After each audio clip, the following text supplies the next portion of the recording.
আল্লাহর রাসূল সাল্লাল্লাহু আলাইহি ওয়াসাল্লাম বাজারের মধ্যে গিয়া মানুষদেরকে এক আল্লাহর দাওয়াত দিতেন। ওই এক আল্লাহর দাওয়াত দেওয়ার কারণে মানুষেরা আল্লাহর রাসূলের পিছনের দিক দিয়ে পাথরের আঘাত করতেন, পাথরের আঘাতে পেটটা জর্জা হয়ে যাইত। তারপরেও আল্লাহর রাসূল এক আল্লাহর দাওয়াত ছাড়ে না, এক আল্লাহর দাওয়াত আল্লাহর রাসূল দিয়ে যাইছেন।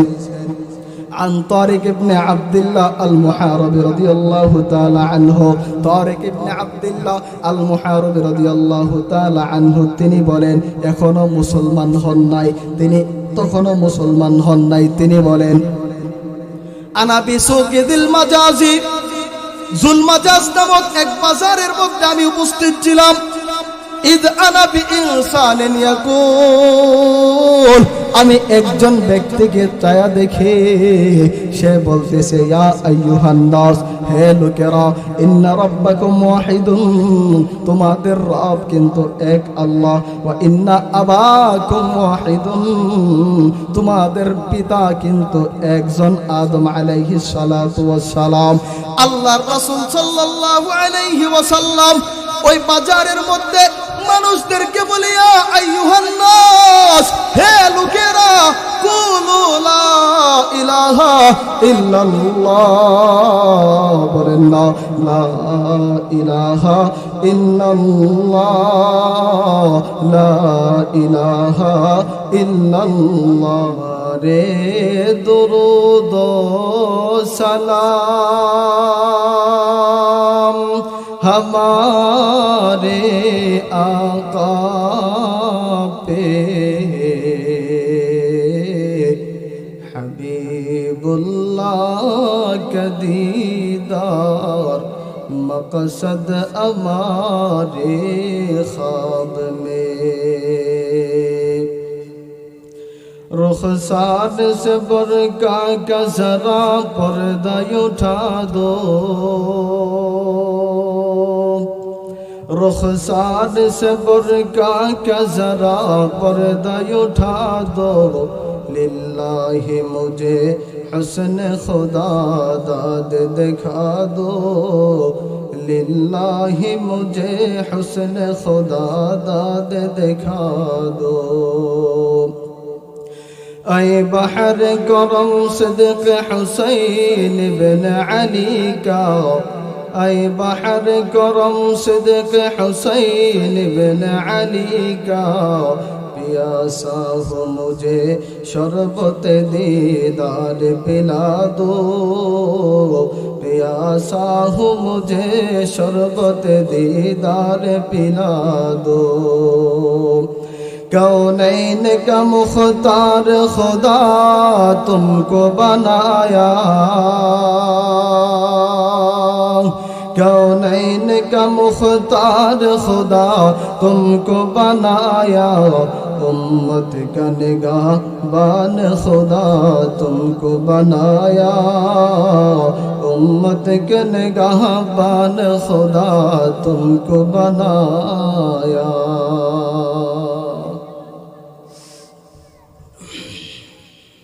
নবীপুর দক্ষিণপাড়া মরহুম হাজী আব্দুল মান্নাফ মিয়ার বাড়ি প্রবাসী ও যুবক বৃন্দের উদ্যোগে ৭ম বার্ষিক ইসলামিক মহাসম্মেলনের সম্মানিত সভাপতি, উপস্থিত দিগার উলামায়ে কেরাম, সামিয়ানার নিচে ধর্মপ্রাণ মুসলমান ভাইয়েরা, পর্দার আড়ালে সম্মানিত মা ও বোনেরা, সর্বপ্রথম ওই মহান পাক রব্বুল আলামিনের দরবারে লাখো কোটি শুকরিয়া জ্ঞাপন করছি, যে মহান পাক রব্বুল আলামিন আমাদেরকে বহু শ্রেষ্ঠত্ব দান করে আল্লাহ তাআলা আজকের এই মাহফিলের মধ্যে আসার এবং বসার মতো তৌফিকটুকু দান করেছেন। শর্টকাটে কিছু কথা আল্লাহ তাআলা শ্রেষ্ঠত্ব দান করে কিভাবে আনলেন, শর্টকাটে বলি। আল্লাহ তাআলার সৃষ্টি দুই ধরনের। কয় ধরনের? এক নম্বর সৃষ্টি যাদের ভিতরে আল্লাহ তাআলা রূহ দান করছেন, যে রূহওয়ালা প্রাণী। অন্য প্রকার আল্লাহ তাআলার সৃষ্টি জীব আছে যারা হলো গায়রে জি রূহ, যাদের ভিতরে প্রাণ নাই। আচ্ছা বলেন তো, যাদের ভিতরে প্রাণ নাই তারা বেশি দামি, নাকি যেই সৃষ্টিজীবের ভিতরে প্রাণ আছে প্রাণী তারা বেশি দামি? যাদের ভিতরে প্রাণ আছে তারা দামি। আল্লাহ তাআলা আমাদেরকে বিনা দরখাস্তে এক নম্বর শ্রেষ্ঠত্ব প্রাণী হিসাবে আল্লাহ তাআলা বানাইছেন, এক নম্বর শ্রেষ্ঠত্ব। দ্বিতীয় নম্বর, প্রাণীর মধ্যে আল্লাহ তাআলার অসংখ্য অগণিত মাখলুকাত আর প্রাণী আল্লাহ তাআলা বানাইছেন। ছাগল একটা প্রাণী, গরু একটা প্রাণী, ভিন্ন ভিন্ন অনেক প্রাণী। আল্লাহ তাআলা আমাদেরকে ভিন্ন প্রাণী না বানিয়ে আশরাফুল মাখলুকাত সর্বশ্রেষ্ঠ সৃষ্টি জীব আর প্রাণী মানুষ রূপে আল্লাহ তাআলা বানাইছেন। দ্বিতীয় নম্বর শ্রেষ্ঠত্ব, মানুষের মধ্যে হিন্দু, বৌদ্ধ, খ্রিস্টান, অন্য অন্য ধর্মাবলম্বী অনেক লোক, অনেক ধর্ম। আল্লাহ তাআলা আমাদেরকে একমাত্র মনোনীত ধর্ম ইসলাম, মুসলমান, যেটা হলে জান্নাতে যাওয়া সম্ভব, যা ছাড়া জান্নাতে যাওয়া সম্ভব না। আল্লাহ তাআলা বিনা দরখাস্তে মুসলমান বানাইছেন। তৃতীয় নম্বর শ্রেষ্ঠত্ব, মুসলমান দেখেন হযরত আদম আলাইহিস সালাতু ওয়াস সালাম থেকে আমাদের নবী পর্যন্ত অসংখ্য অগণিত নবী আর রাসূল আসছেন। তার মধ্যে সর্বশ্রেষ্ঠ নবী আর রাসূলকে আমাদের নবী আল্লাহ তাআলা বিনা দরখাস্তে শ্রেষ্ঠ নবী, শ্রেষ্ঠ উম্মত বানাইছেন। চতুর্থ নম্বর শ্রেষ্ঠত্ব, আল্লাহর রাসূল বলেন আমার এই উম্মতের মধ্যে ৭৩টা দল হবে, একটা দল জান্নাতি, বাকিগুলো জাহান্নামী। একটা দল জান্নাতি কোনটা সেটা আল্লাহর রাসূল বলেন, যার মধ্যে আমি এবং আমার সাহাবায়ে কেরাম আছে, অর্থাৎ আহলে সুন্নাত ওয়াল জামাত। আল্লাহ তাআলা আমাদেরকে অন্য অন্য বাতিল ফিরকা না বানিয়ে আহলে সুন্নাত ওয়াল জামাত বানাইছেন। পঞ্চম নম্বর শ্রেষ্ঠত্ব। তারপরে দেখেন আহলে সুন্নাত ওয়াল জামাত আপনাদের এলাকায় যারা আছেন সবাই আজকে আসতে পারছে? আসছে? অনেকে আসতে পারছে না। আল্লাহ তাআলা তাদের থেকে যাচাই বাছাই করে ষষ্ঠ নাম্বার শ্রেষ্ঠত্ব দান করে এই মজলিসে আসার এবং বসার মতো তৌফিকটুকু দান করেছেন। সেই জন্য অন্তরের অন্তঃস্থল থেকে আলহামদুলিল্লাহ। সময় কম, আপনাদের সম্মুখে আমি কিছু কথা বলবো। আপনাদের সামনে একখানা আয়াত তেলাওয়াত করেছি, একটা আয়াতের অংশ। আপনাদের সম্মুখে আজকের আলোচনার বিষয়টা হলো হযরত ঈসা আলাইহিস সালাতু ওয়াস সালাম থেকে নিয়া আমাদের নবীর জন্ম পর্যন্ত মধ্যে গ্যাপ ছিল ৫৭০ বছর। কয় বছর? আল্লাহর রাসূল জন্মের নবুয়ত প্রাপ্ত হতে হতে ৪০ বছর।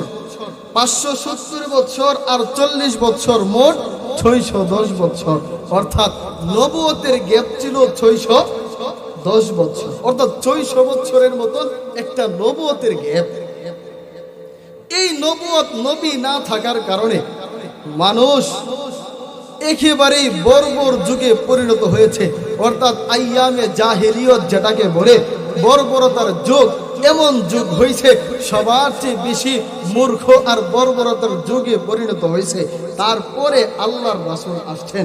আল্লাহর রাসূল আইসা এই যুগের লোকদেরকে তাদের পিছনে মেহনত করতে করতে করতে এমন বানাইছেন, আল্লাহর রাসূল বলেন যে আমার এই যুগটা হলো সর্বশ্রেষ্ঠ যুগ, খায়রুল কুরুনি করনি। তাহলে বলেন তো, একটু আগে অর্থাৎ নবী আসার পূর্বে এই যুগটা ছিল সর্বনিকৃষ্ট যুগ। আল্লাহর রাসূল আসার পরে আল্লাহর রাসূলের যুগটা হয়েছে সর্বশ্রেষ্ঠ যুগ। আল্লাহর রাসূল এই যুগটার পরে আইসা আল্লাহর রাসূল মানুষদের জীবনটাকে সংশোধন করছে। আমাদের জীবনটা অর্থাৎ মানুষের জীবনটা তিন ধরনের। কয় ধরনের? ব্যক্তি জীবন, বলেন ব্যক্তি জীবন, তারপরে হলো পারিবারিক জীবন, তৃতীয় নাম্বার সামাজিক জীবন। এই তিনটা জীবন আমাদের ধাপটা, তিনটা ভাগ। একটা ব্যক্তি জীবন, আরেকটা পারিবারিক জীবন, আরেকটা সামাজিক জীবন। আল্লাহ তাআলা আল্লাহর রাসূলকে পাঠাইছেন, আর আল্লাহর রাসূল আইসা মানুষের ব্যক্তি জীবনটাকে সংশোধন করছেন, মানুষের পারিবারিক জীবনটাকে সংশোধন করছেন, মানুষের সামাজিক জীবনটাকেও সংশোধন করছেন। এই তিনটা কথা নিয়ে আজকে আপনাদের সম্মুখে কথা বলব। আল্লাহর রাসূল ব্যক্তি জীবন কিভাবে সংশোধন করছেন?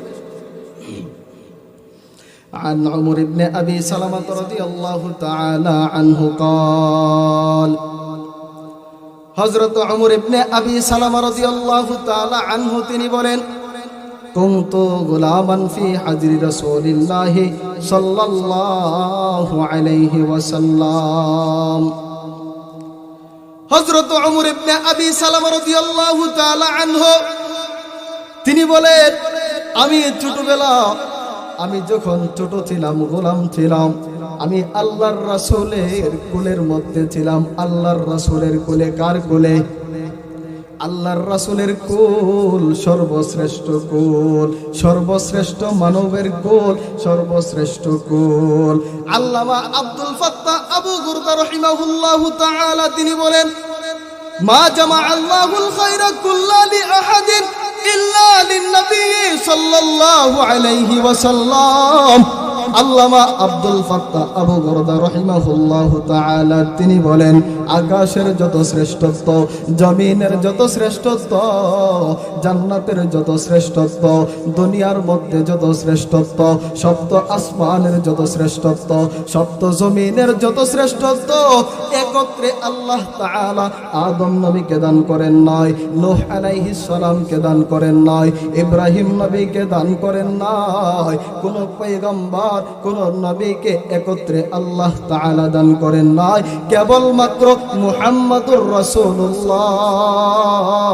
সাল্লাল্লাহু আলাইহি ওয়াসাল্লাম ওই নবীকে একমাত্র দান করেছে। সুবহানাল্লাহ বলেন না? তাহলে ওই ব্যক্তির কুলের মধ্যে যেই শিশু আছে ওই শিশুর মর্যাদা কত বড়।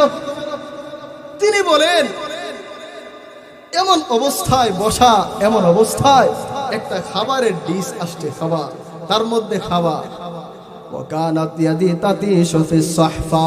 উমর ইবনে আবি সালামা তিনি বলেন ওই খাবারের ডিশটা আমাদের সামনে আসার পরে আমি ছোট মানুষ, আমার হাতটা বাচ্চাদের মতন এক সাইডে এক লোকমা দেই, আবার অপর পাশ থেকে আরেক লোকমা দেই, আবার ওই সাইড থেকে এক লোকমা দেই। বাচ্চারা বাবা খায় না? বাচ্চারা এক জায়গা থেকে খায় না, এক জায়গায় এক লুকমা অপর জায়গায় আরেক লুকমা এমন দিতেছে। আল্লাহর রাসূল সাল্লাল্লাহু আলাইহি ওয়াসাল্লাম বলতেছে ইয়া গোলাম, হে বাচ্চা, সামিল্লাহ, তুমি না মুসলমান, তুমি আল্লাহর নাম লও, বিসমিল্লাহ বলো, ওয়াকুল বিয়ামিনিক, এবং তুমি তোমার ডান হাতে খাও, ওয়াকুল মিম্মা ইয়ালিকা, আর তোমার সামনের খাবার থেকে তুমি খাও। উমর ইবনে সালামা বলেন এরপর থেকে মৃত্যুর আগ পর্যন্ত আমার খাবার খাওয়ার সিস্টেম এটাই ছিল। আল্লাহর রাসূল ব্যক্তি সংশোধন করছেন। আল্লাহর রাসূল সাল্লাল্লাহু আলাইহি ওয়াসাল্লাম রাআ সাবিয়ান, একজন একটা বাচ্চা একটা ছেলেকে দেখতে পাইছে। হুলিকা বা'দু শা'রিহি ওয়া তুরিকা বা'দু, তার মাথার চুলগুলা এক সাইডে ছোট করে রাখছে, কামিয়ে রাখছে, অপর সাইডে চুলগুলা বড় রাখছে, এখন যেটা ফ্যাশন এমন করে রাখছে। আল্লাহর রাসূল সাল্লাল্লাহু আলাইহি ওয়াসাল্লাম তাদেরকে ডাইখা আইনা ফানাহাহুম, ওইগুলার দিকে নিষেধ করছে। আল্লাহর রাসূল ব্যক্তি জীবন সংশোধন করার এটা হলো দলিল। দ্বিতীয় নাম্বার, আল্লাহর রাসূল পারিবারিক জীবন সংশোধন করেছেন। পারিবারিক জীবন, আরবের মধ্যে পারিবারিক একটা কলহ সৃষ্টি হইতো, কলহ থাকতো। কলহটা হলো যখন কারো সংসারের মধ্যে কন্যা সন্তান হইতেন, কন্যা সন্তান হলে স্বামী আর স্ত্রীর মধ্যে আগের যে মোহাব্বত, ওই মোহাব্বতটা আর থাকে না, তাদের মধ্যে কলহ সৃষ্টি হয়ে যায়। দেখতে পারে না স্ত্রীকে, শাশুড়ি স্ত্রীকে দেখতে পারে না, স্বামীও স্ত্রীকে দেখতে পারে না, কলহ সৃষ্টি হয়ে যায়। কন্যা সন্তানকে ঘৃণা করে ওই সময় তো কন্যা সন্তানদেরকে জীবিত পুঁতে ফেলতো। তাদের ভিতরে এমন একটা কলহ। আল্লাহর রাসূল আয়েশা, আল্লাহর রাসূল আয়েশা একটা হাদিস, একটা কথা বলছে। আন আয়েশা সিদ্দিকা রাদিয়াল্লাহু তাআলা আনহা, আম্মা জান আয়েশা সিদ্দিকা রাদিয়াল্লাহু তাআলা আনহা তিনি বর্ণনা করেন, নবীজি বলেন মান বিতুলিয়া বিশাইইন মিনাল বানাত ফাসাবারা আলাইহিন্না কুন্না লাহু হিজাবাম মিনান নার। আল্লাহর রাসূল বলেন, ও নবীপুরের ভাইরা শুনিয়া রাখো, যাদের 3টা সন্তান কন্যা, 4টা সন্তান কন্যা, এমন হলে স্ত্রীদেরকে দেখতে পারে না। শাশুড়ি বলে আমার ছেলেকে আরেকটা বিবাহ করাবো, কন্যা সন্তান হয়ে দেখা ছেলে সন্তান হওয়ার জন্য, বংশের বাতি জ্বালানোর জন্য। কিন্তু আল্লাহর রাসূল কি বলে শুনেন, আল্লাহর রাসূল বলেন, মানিবতুলিয়া বিশাইইম মিনাল বানাত ফাসাবারা আলাইহিন্না কুন্না লাহু হিজাবাম মিনান নার। আল্লাহর রাসূল বলেন, আল্লাহ তাআলা যে ব্যক্তিকে কন্যা সন্তান দ্বারা পরীক্ষা করে, কি সন্তান, 3টা 4টা কন্যা সন্তান হয়েছে, চলতে অসুবিধা হয়ে যায়, রুজি রোজগার করতে শেষ করতে পারে না, সকলের খাবার টাবার জোগাড় করতে কষ্ট হয়ে যায়। আল্লাহর রাসূল বলে, যদি সে এটার উপরে ধৈর্য ধারণ করতে পারে, ফাসাবারা আলাইহিন্না, যদি ধৈর্য ধারণ করতে পারে, যদি পরিপূর্ণভাবে তাদের হক আদায় করতে পারে, ধৈর্য ধারণ করতে পারে, আল্লাহর রাসূল বলে, কুন্না লাহু হিজাবাম মিনান নার। হাসরের ময়দানে ওই মহিলা, ওই কন্যা সন্তানগুলা তার জন্য জাহান্নামের সামনে পর্দা হয়ে দাঁড়াবে। জোরে বলেন না সুবহানাল্লাহ। তাহলে কন্যা সন্তানের প্রতি যে অনীহা, ওইটা থাকবে আপনাদের মধ্যে, ওইটা আর নিবেন না। সুসংবাদ, একটা কন্যা সন্তান মানে একটা জান্নাতের মালিক হইলেন। এই কারণে স্ত্রীর মধ্যে, স্ত্রীর গর্ভে যদি কন্যা সন্তান হয়, ঘাবড়ানোর কোনো দরকার নেই, ঘাবড়ানোর কোনো বিষয় না। আল্লাহর রাসূল সুসংবাদ দিয়েছেন, দেখো যদি কন্যা সন্তান হয় আর পরিপূর্ণ তাদের ধৈর্য ধারণ করতে পারো, আল্লাহর রাসূল বলেন তার জন্য জান্নাত ওয়াজিব হয়ে যাবে। এই জন্য ঘাবড়ানোর কোনো বিষয় না। এই কথা যখন বলছে, আরবের মধ্যে সব শান্তি আর শান্তি, সমস্ত কলহ, ওই যে পারিবারিক দ্বন্দ্ব, ওইটা বলেন না সুবহানাল্লাহ। 3 নাম্বার যেটা বলছিলাম, সংক্ষেপে বলতেছি, একটা হাদিস করে বলছি। আল্লাহর রাসূল কি করছেন, ব্যক্তি জীবন সংশোধন করছে। বলেন কোন জীবন, ব্যক্তি জীবন সংশোধন। 2 নাম্বার, আল্লাহর রাসূল পারিবারিক জীবনও সংশোধন করছেন। 3 নাম্বার, আল্লাহর রাসূল সামাজিক জীবনটাকে সংশোধন করছেন। সামাজিক জীবনটাকে সংশোধন করার জন্য আল্লাহর রাসূল 3টা পদক্ষেপ গ্রহণ করছেন। কয়টা, জোরে বলেন কয়টা? 3টা। 1 নাম্বার, আল্লাহর রাসূল এক আল্লাহর দাওয়াত দিয়েছে। বলেন 1 নাম্বার, এক আল্লাহর দাওয়াত দিয়েছে। 2 নাম্বার, বৈষম্যতা দূর করছে। 3 নাম্বার, সমাজের মধ্যে ইনসাফ তৈরি করছে। তাহলে 1 নাম্বার থেকে শুরু করি। এক আল্লাহর দাওয়াত দিছে। আল্লাহর রাসূল রাস্তাঘাটে যখন বের হইতেন, তখন এক আল্লাহর দাওয়াত দিতেন। আন জাবির ইবনে আব্দুল্লাহ রাদিয়াল্লাহু তাআলা আনহু, হযরত জাবির ইবনে আব্দুল্লাহ রাদিয়াল্লাহু তাআলা আনহু তিনি বলেন, আল্লাহর রাসূল যখন রাস্তার মধ্যে বের হইতেন, মানুষদেরকে ডাকতেন, ইয়া আইয়ুহান নাস, ও লোকেরা, ইন্না রাব্বাকুম ওয়াহিদুন, তোমাদের রব কিন্তু এক আল্লাহ, তোমাদের রব কিন্তু আল্লাহ, তোমরা কিন্তু অন্য রব খুঁজবা না, তোমাদের রব হলো এক আল্লাহ তাআলা।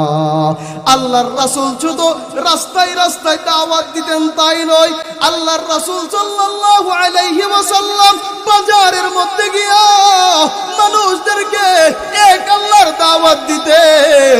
ওই এক আল্লাহর দাওয়াত দেওয়ার কারণে মানুষেরা আল্লাহর রাসূলের পিছনের দিক দিয়ে পাথরের আঘাত করতেন, পাথরের আঘাতে পেটটা জর্জা হয়ে যাইত।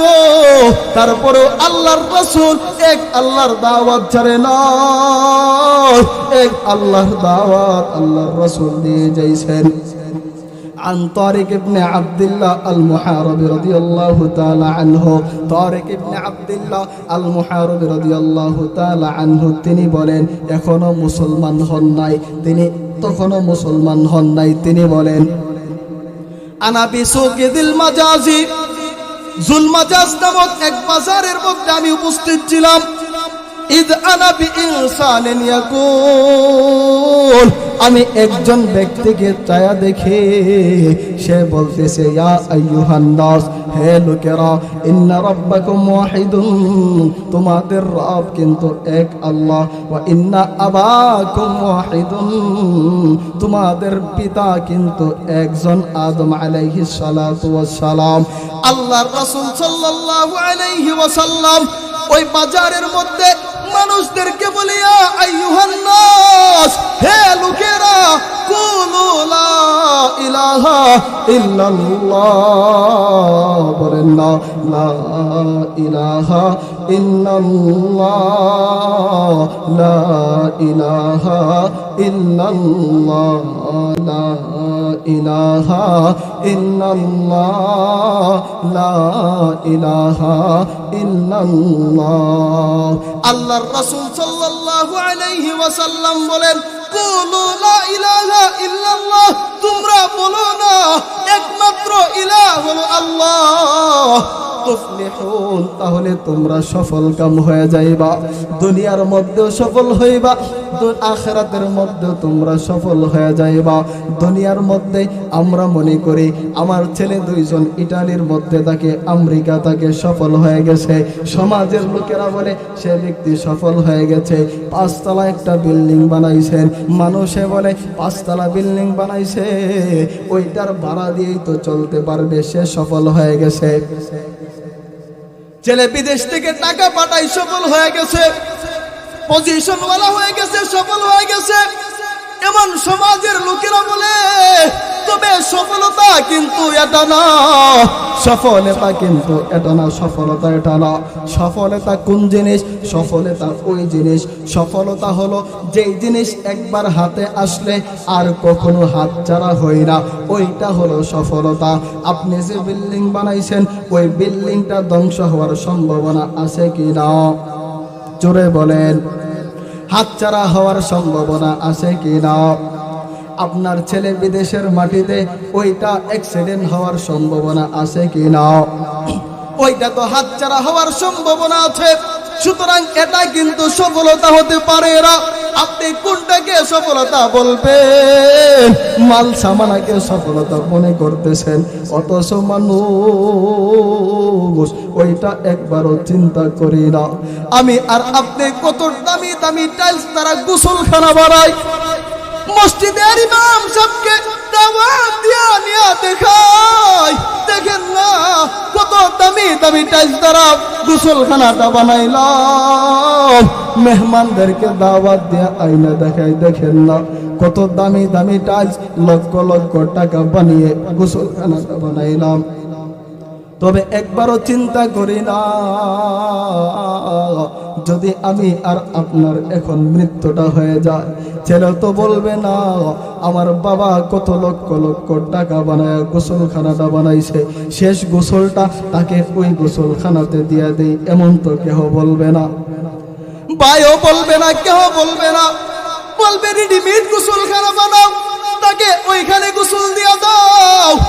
লক্ষ লক্ষ টাকা আপনি রাইখা গেছে, একটা সাবানও পরিপূর্ণ কিনে আনবে না, 50 টাকা দিয়া সাবান আনবে না, 20 টাকার 10 টাকার সাবান আনবে।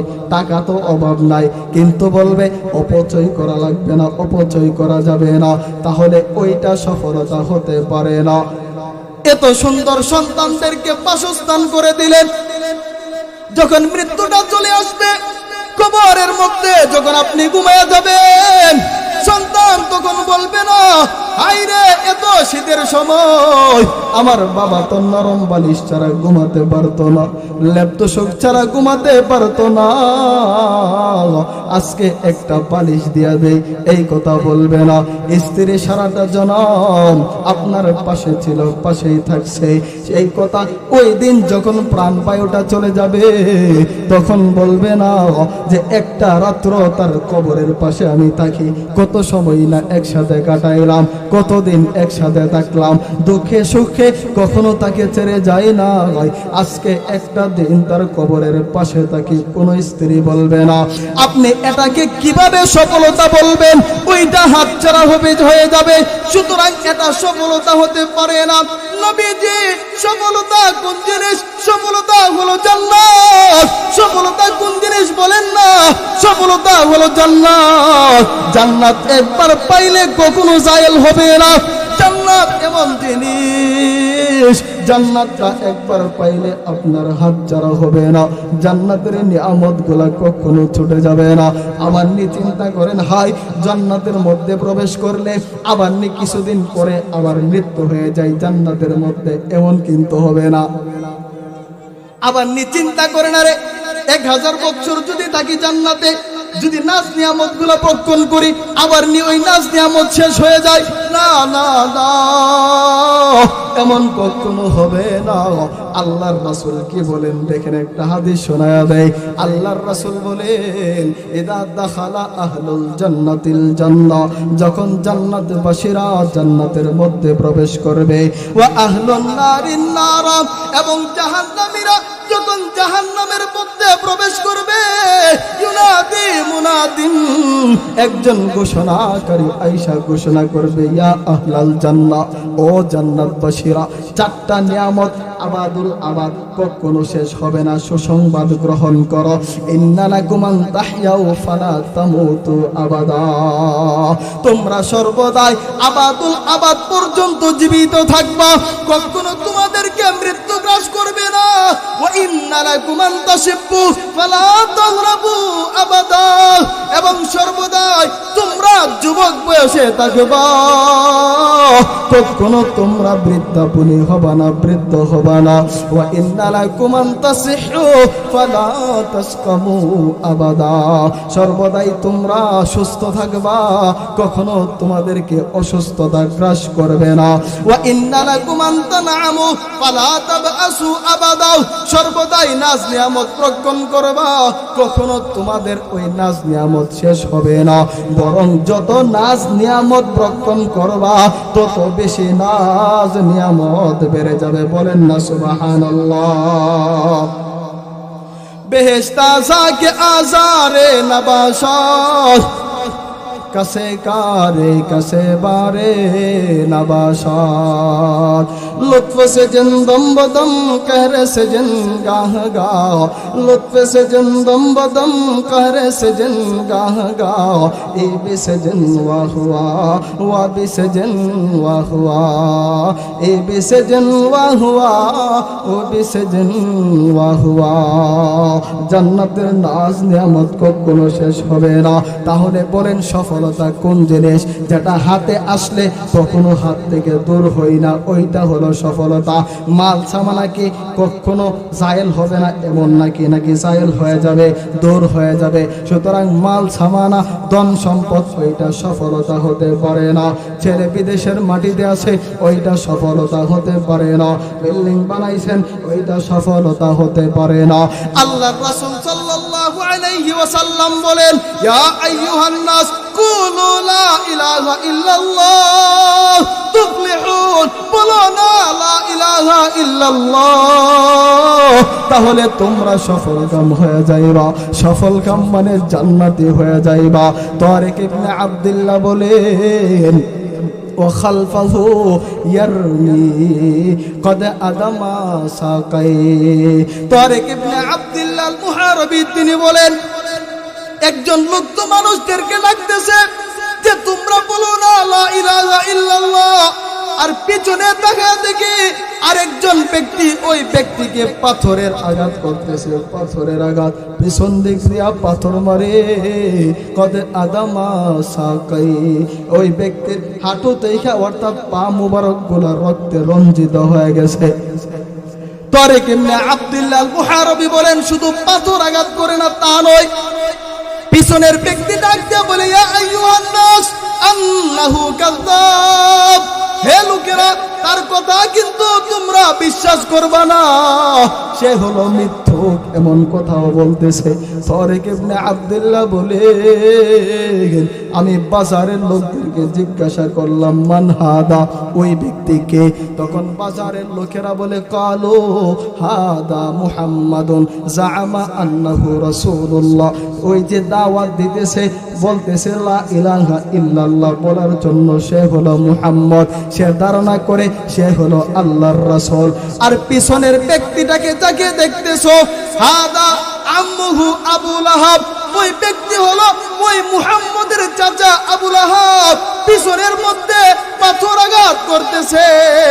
ইয়াজামু আন্নাহু কাযাব, আর সে ধারণা করে মুহাম্মদ হলো মিথ্যুক। আপন চাচা পাথর আঘাত করে নবীজি পিছনের দিকে একটু ফিরায়ও তাকায় না। আল্লাহর রাসূল এক আল্লাহর দাওয়াত দেয়, পিছনের দিকেও তাকায় না। এক আল্লাহর দাওয়াত দিতে দিতে আল্লাহর রাসূলের পিঠটা পাথরের আঘাতে যাত্রা হয়ে যায়, তারপরেও আল্লাহর রাসূল পিছনের দিকে তাকায় না। কে মারতেছে, দিল মারতেছে, ওইটা আল্লাহর রাসূল দেখায় না। আল্লাহর রাসূল এক আল্লাহর দাওয়াত দেওয়ার কারণে নিজের মাতৃভূমি জন্মস্থান মক্কা ছেড়ে চলে যেতে হয়েছে।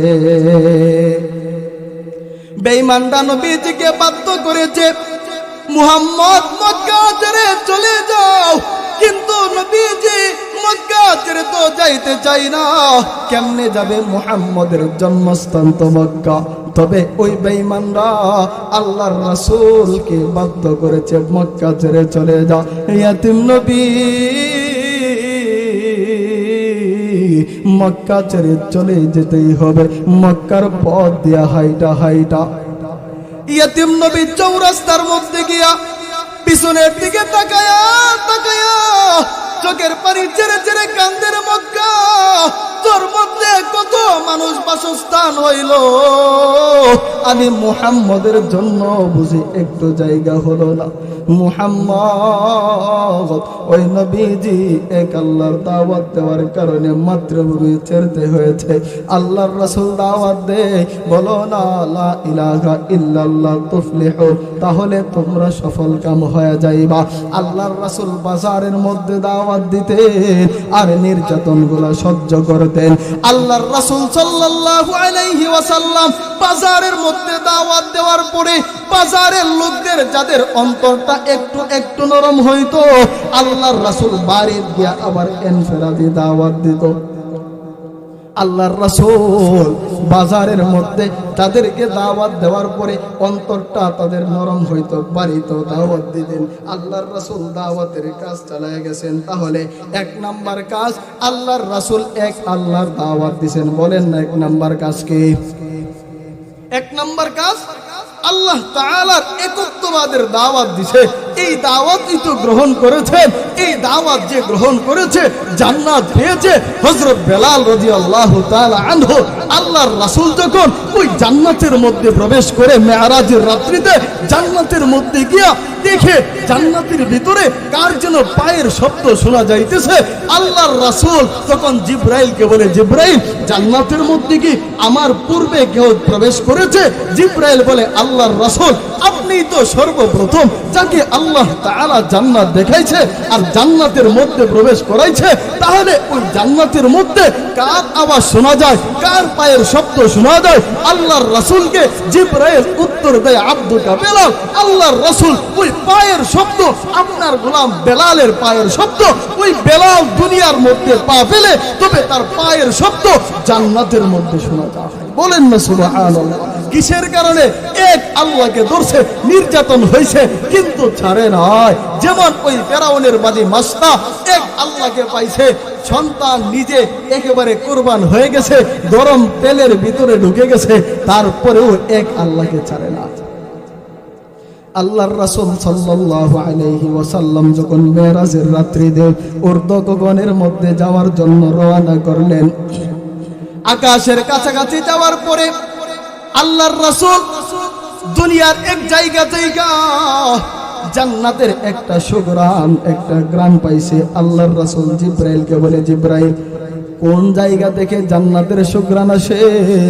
আল্লাহর রাসূলকে জিবরাইল বলে, আল্লাহর রাসূল ওইটার সময় নাই, আগে চলেন, আগের কাজটা সেরে ফেলি।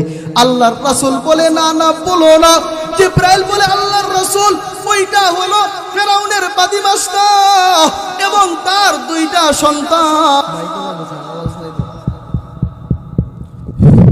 জিকির করেন, লা ইলাহা ইল্লাল্লাহ, লা ইলাহা ইল্লাল্লাহ, লা ইলাহা ইল্লাল্লাহ, লা ইলাহা ইল্লাল্লাহ, লা ইলাহা ইল্লাল্লাহ।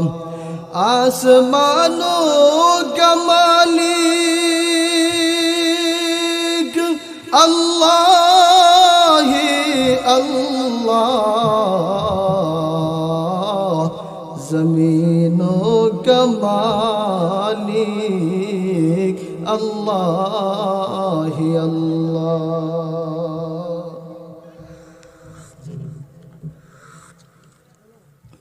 যেই কথা বলতেছিলাম, ফেরাউনের বাদী মাস্টার কবর থেকে জান্নাতের সুঘ্রাণ আসতেছে। জিবরাইল বলে, আল্লাহর রাসূল একবার ফেরাউনের মেয়ের পালক মেয়ের মাথা আঁচড়াইতেছে মাস্তা, হাত থেকে চিরুনি মাটিতে পড়ে গেছে। চুপ করে, এগুলো বন্ধ করেন, এগুলো এখন দিয়েন না, বন্ধ করেন, রাখেন, আওয়াজ ছাড়া দিতে পারলে। আল্লাহর রাসূল ফেরাউনের বাদী মাস্তা ফেরাউনের পালক মেয়ের মাথা চড়াইতেছে, হাত থেকে চিরুনিটা পড়ে গেছে, বিসমিল্লাহ বলে তুলছে, আওয়াজ হয়ে গেছে, শুনে গেছেন। ফেরাউনের পালক মেয়ে বলে, কার নাম নিয়ে চিরুনিটা তুললাম? কারণ এই সময় তো আমাদের রব আর খোদা তো আমার বাবা ফেরাউন, তুমি কার নাম নিয়ে ওই চিরুনিটা তুললা? তখন মাস্তা বলে, যেহেতু প্রকাশ হয়ে গেছে, তখন তিনি বলতেছে, আমি চিরুনিটা তুলছি ওই রবের নাম নিয়া, আল্লাযী রব্বি, যিনি আমার রব, ও রব্বুক এবং তোমার রব, ও রব্বু আবিক এবং তোমার বাবার রব, ও রব্বুল আলামিন এবং দুনো উভয় জাহানের পালনেওয়ালার রব যিনি, তার নাম নিয়ে চিরুনিটা তুলছে। ফেরাউনের তখন ওই পালক মেয়ে ফেরাউনের কাছে দৌড়ে গেছে, গিয়ে বলতেছে, ইয়া আবি, হে পিতা, আলাস্তা রব্বুনাল আ'লা, আপনি কি আমাদের বড় খোদা না? ফেরাউন দম্ভ বড় বলে, বালা, আমি তো তোমাদের বড় খোদা। কি হয়েছে?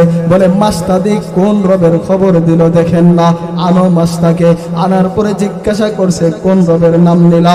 বলল, আল্লাযী রব্বি, যিনি আমার রব, আল্লাহ তাআলা, ও রব্বুক, তোমার রব, ও রব্বুল আলামিন, সমস্ত পালনে জাহানের পালনেওয়ালা ওই রবের নামে নিলাম। ফেরাউন বলতেছে, দেখো এখনো ভালো আছে, যদি আমাকে রব মানো তাহলে তোমাকে ছেড়ে দিব, কোনো তোমাকে শাস্তি দেব না, আর যদি আমাকে ছাড়া ওই রবের ধরে রাখো তাহলে কিন্তু তোমার শাস্তি ভয়াবহ।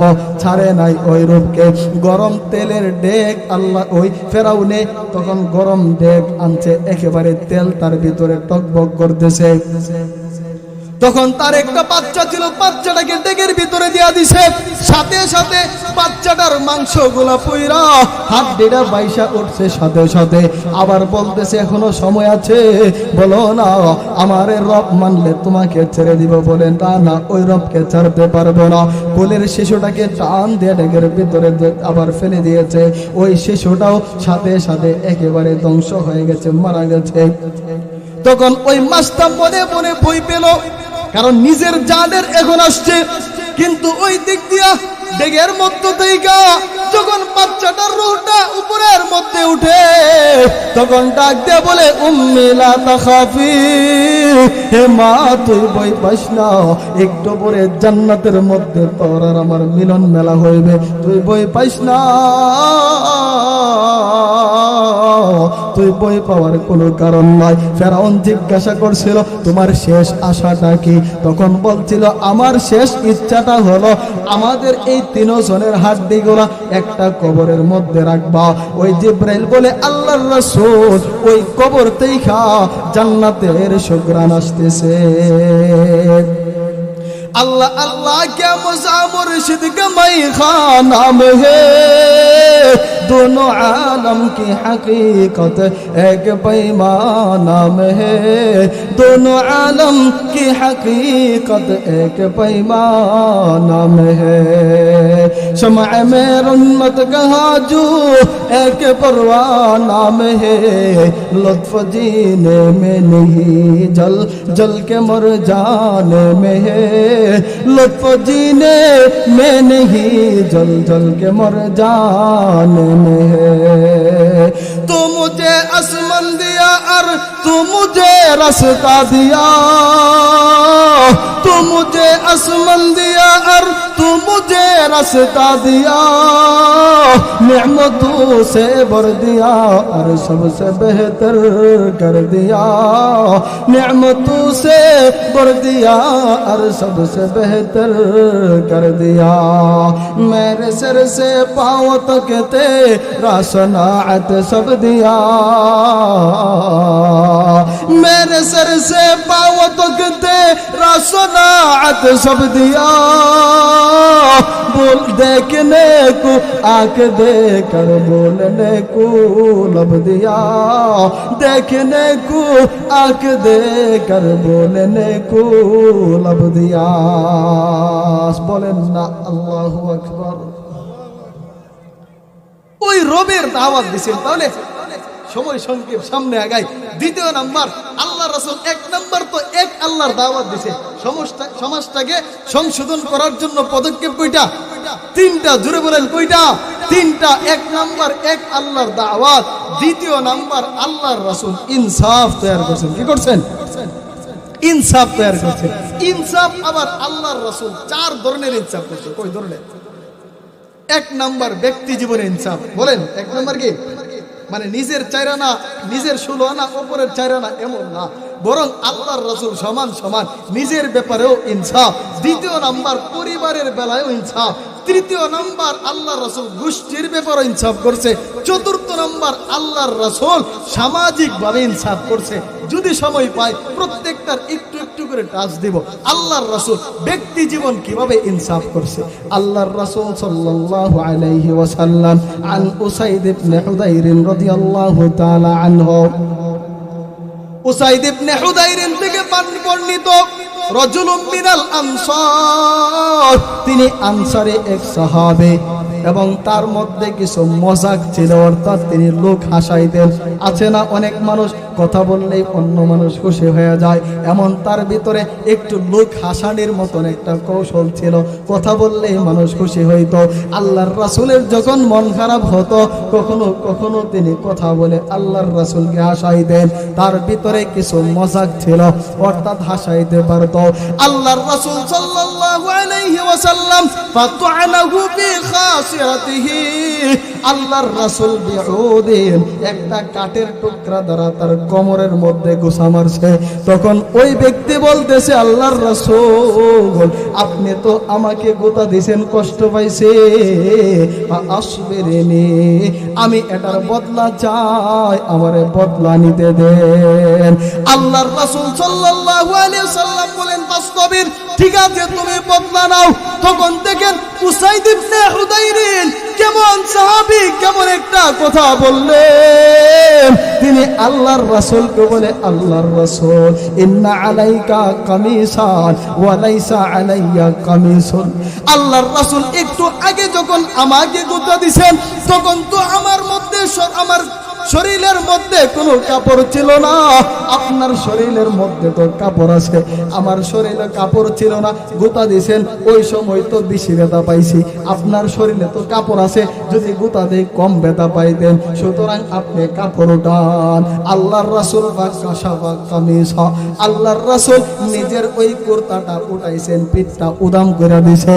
ওই সাহাবী উসাইদ ইবনে হুদাইর ফাহতাদানা, আল্লাহর রাসূলকে পিছনের দিক দিয়ে আইসা জড়িয়ে ধইরা ওয়াজআলা ইউকাব্বিলু কাশা আল্লাহর রাসূলের কোমর মুবারকের মধ্যে চুমু দিতে শুরু করছে আর ডাইকা বলে রাসূল ইন্নামা আরাদতু হাদা আল্লাহর রাসূল গো আমি এটারই তো ইচ্ছা করছি আমি আপনার কোমরের মধ্যে একটু চুমা দেওয়ার জন্যই তো ইচ্ছা করছি আল্লাহু আকবার জোরে বলেন কেমন দেখেন আল্লাহর রাসূলের কোমর মুবারকের মধ্যে উসাইদ ইবনে হাজার কারণে ওই ঠোঁটের কত মর্যাদা বেড়ে গেছে আবু দাউদ শরীফের মধ্যে আসছে বুখারী শরীফের মধ্যে আসছে আন্না উসাইদ ইবনে হুদাইর লাম্মা করা সূরাতুল কাহফি তানাজ্জালাতিল মালাইকাতু লিসামাইহা উসাইদ ইবনে হুদাইর রাদিয়াল্লাহু তাআলা আনহু যখন সূরা কাহফ তেলাওয়াত করতে তখন আসমানের ফেরেশতারা আয়েশা উসাইদ ইবনে হুদাইরিনের দরজার মধ্যে বীর জমাইতো জোরে বলেন না সুবহানাল্লাহ দ্বিতীয় নাম্বার হাদিস থেকে আল্লাহর রাসূল নিজের বেলায় কেমন ইনসাফ আল্লাহর রাসূল তিনি বলেন আল্লাহর রাসূলের আদালা সুফুফা আসহাবিহি ইয়াউমা বদরিন আল্লাহর রাসূল বদরের প্রান্তরে বদরের মধ্যে আল্লাহর রাসূল মানুষদেরকে অর্থাৎ মুসলমানদের কাতার ঠিক করতেছে ওয়াফি ইয়াদিহি কিদহুন আল্লাহর রাসূলের হাত মুবারকের মধ্যে একটা তীর আছে তীরটা দ্বারা আল্লাহর রাসূল ওই তীর দ্বারা মানুষদেরকে কাতারবদ্ধ করতেছে যুদ্ধের জন্য কাতারবদ্ধ করতেছে এমন সময় পামার রাবি সাওয়াদ ইবনে গাজিয়া একজনের লোক ছিল সাওয়াদ ইবনে গাজিয়া সে ওই দল থেকে অর্থাৎ কাতার থেকে সামনে চলে আসে তখন আল্লাহর রাসূল কাতার থেকে আসার কারণে ফাদআনা বিসুকে বিলকদহি ওই তীরটা দ্বারা তাকে একটা ঘুষা মারছে আর বলতেছে ইস্তাবিয়া সাওয়াদ হে সাওয়াদ তুমি কাতারের মধ্যে যাও সামনে আসছো কেন তখন ওই সাওয়াদ ইবনে গাজিয়া বলে আল্লাহর রাসূল আউজাতানি ইয়া রাসূলুল্লাহ আল্লাহর রাসূল আপনি তো আমাকে ব্যথা দিয়েছেন আমি আপনার বদলা নিব আপনার থেকে আল্লাহর রাসূল বলে ঠিক আছে বদলা নাও কাপড়টা চইলা দিছে ওই চাওয়া তো ফাহতাদানা আল্লাহর রাসূলের পিছনে গিয়া জড়ায়া দইরা ওয়াজআলা ইউকাব্বিলু কাশহা আল্লাহর রাসূলের কোমরের মধ্যে চুমু খাইতে শুরু করে দিয়েছে আল্লাহর রাসূল সাল্লাল্লাহু আলাইহি ওয়াসাল্লাম নবীজি সাওয়াদকে বলে সাওয়াদ মা হামালাকা আলা হাদা ইয়া সাওয়াদ হে সাওয়াদ বললা কি আর করলা কি বলছো বদলা নিবা কিন্তু করতেছো চুমা দিতেছো এমন করলা কেন কিসে তোমাকে উদ্বুদ্ধ করলো ওই সাওয়াদ বলতেছে ইয়া রাসূলুল্লাহ হাদারা মা তারা আল্লাহর রাসূল গো আপনি তো দেখতেছেন কি একটা অবস্থা মুসলমানরা মুসলমানদের কাতারের মধ্যে দাঁড়ানো আর কাফেররা অপর পাশে কাফেররা কাতারের মধ্যে দাঁড়ানো একটু পরেই তো যুদ্ধ শুরু হয়ে যাইব জানি না গাজী হব নাকি শহীদ হয়ে যাইব জানি না আরাদতু আইয়াকুনা আখিরুল আহদি বিকা আইয়া মুসাল জিলদি জিলদা তবে আমার একটা ইচ্ছা হলো আমি ইচ্ছা করেছি আমার শেষ সাক্ষাৎটা আপনার সাথে শেষ কাজটা যেন হয় আমার চামড়াটা আপনার চামড়ার সাথে যেন লাগে এটা যেন শেষ কাজ হয় কারণ যদি আমি শহীদ হয়ে যাই যদি আমি মারা যাই আর যদি আল্লাহ তাআলা কোনো কারণে আমার ফয়সালাটা জাহান্নামীদের কাতারে করে দেয় যেন আল্লাহ তাআলাকে ডাক দিয়ে বলতে পারি আল্লাহ একটু আগেই তো আপনার হাবিবের চামড়ার সাথে চামড়া আমার লাগছে আমারে কিন্তু আপনি জাহান্নামের কাতারে করতে পারবেন না আপনার হাবিবের চামড়া ওই চামড়ার সাথে তো আমার চামড়াটা লাগছে সুতরাং আপনি কিন্তু আমাকে জাহান্নামে দিতে পারবেন না এই কথা যেন বলতে পারি সেই জন্য আমি এমন কাজ করেছি বলেন না সুবহানাল্লাহ তাহলে দুইটা গেল একটা হলো আমাদের প্রধান অতিথি আমাদের সামনে উপস্থিত সমুদ্র কণ্ঠের অধিকারী যার বয়ান আমরা সব সময় শুনি উনি আমাদের সামনে উপস্থিত হুজুরের থেকে অনুমতি নিয়ে একটা যে বাকি আছে যে আল্লাহর রাসূল বৈষম্যতা দূর করছে একটা হাদিস বলেছে, একটা হাদিস। তাহলে ইনসাফও আল্লাহর রাসূল করছে, ব্যক্তি জীবনে ইনসাফ করছে, পারিবারিক জীবনে ইনসাফ করছে। তৃতীয় নাম্বার আরেকটা কারণ বৈষম্যতা দূর করছে। কেমন বৈষম্যতা দূর করছে আল্লাহর রাসূল? দেখেন আল্লাহর রাসূল আন মারুর ইবনে সুওয়াইদ রাদিয়াল্লাহু তাআলা আনহু, মারুর ইবনে সুওয়াইদ এমন দেখেন বৈষম্যতা দূর করছে। আল্লাহর রাসূলের জমানার মধ্যে কোনো গোলাম আর মনিব তাদের মধ্যে কোনো পার্থক্য ছিল না। মনিব যে কাপড় পরতো ওই গোলামকে সেই কাপড়ই পরাইতো, মনিব যে খাবার খাইতো ওই গোলামকে সেই খাবারও খাওয়াইতো। দেখেন আল্লাহর রাসূল সাল্লাল্লাহু আলাইহি ওয়াসাল্লাম কেমন ইনসাফ আর বৈষম্যতা জোর করছে। মারুর ইবনে সুওয়াইদ থেকে বর্ণিত, তিনি বলেন যে ওয়াকুনতু আদরিবু গুলামান লি বিসুদ, আমি আমার একটা গোলামকে আমি চাবুকের আঘাত করতেছি, এমন সময় পিছনের দিক দিয়ে একটা আওয়াজ শুনলাম, ইলাম আবা মাসউদ, আবু মাসউদ আর মারিস না। তবে আমি ওই কথাটা বুঝতে পারি না, রাগ বেশি, রাগের কারণে ফালাম আফহামি সুতা মিনাল গাদাব, ওই রাগের কারণে ওই আওয়াজটা আমি পরিপূর্ণ শুনতে পারি নাই। ফালাম্মা দানা মিন্না ফাইদা হুয়া রাসূলুল্লাহ, দেখেন যখন প্রহার করতে করতে পিছনের লোকটা চলে আসছে, তখন তা দেখে আরে সে তো আল্লাহর রাসূল। আল্লাহর রাসূল বলতেছে ইলাম আবা মাসউদ, আবু মাসউদ আর মারিস না, তুমি এই গোলামের উপরে একটু কুদরত আর সামর্থ্য পায়া যেইটা করতেছো শুনে রাখো, আল্লাহ আকদারু আলাইকা মিনকা আলা হাদাল গোলাম, তুমি ওই গোলামের উপরে যতটুকু না কুদরতবান আর মালিকত্ব আছে তোমার উপরে কিন্তু আল্লাহ তাআলার কোটি কোটি গুণ এর বেশি আরো কিন্তু কুদরত আর সামর্থ্য আল্লাহ তাআলার পাওয়ার তোমার উপরে রয়েছে। আল্লাহর রাসূলের কথা শুনে তখন সে ওই গোলামকে আজাদ করে দিয়েছে, বৈষম্যতা শিখাইছে। তারপরে দেখেন আবু যর রাদিয়াল্লাহু তাআলা আনহু, তিনি হাঁটতেছেন রবজা নামক জায়গা দিয়া, তখন ওই আবু যরের উপরে ছায়া দেখেন আলাইহি বুরদুন, তার শরীরের উপরে একটা চাদর, ও আলা গুলামিহি মিথলু, এবং তার গোলামের উপরে হুবহু একটা চাদর।